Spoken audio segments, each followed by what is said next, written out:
Hey guys, Two-Wheel Nagger here. Today I want to talk to you about pushrod adjustment, what it is, why we have to do it, and how it works. So basically the reason why we have an adjustment is because we have hydraulic lifters. We have hydraulic lifters for basically one reason alone.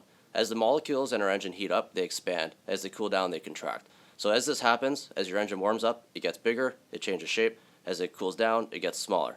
So we have to be able to have a way to compensate for the difference between the expansion and the contraction.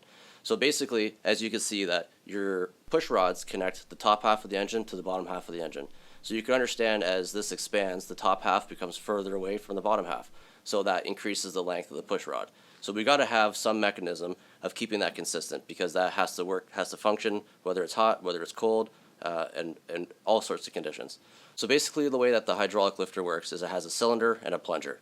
The purpose of this is so that it can have an infinite amount of adjustment between the expansion and the contraction. When I say infinite, basically a lifter has approximately 200 thousandths of travel. So we want to set our push rods so that we are in about the middle of that travel. So that way when it gets hot and it expands, we have room to go that way, and when it gets cold and it contracts, we have room to go the other way.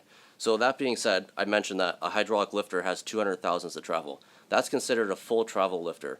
There are such things as short travel lifters that have approximately 100 thousandths of travel. There are also things called solid lifters that have zero travel. You're commonly going to have just a regular standard hydraulic full travel lifter that will have 200 thousandths of travel.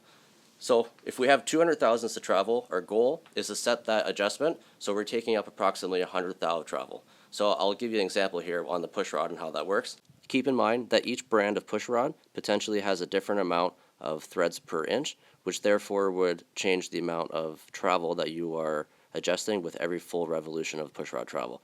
So based upon the brand of pushrod, you're going to take a look and there'll be a specification of how many turns you're supposed to adjust it out from zero lash.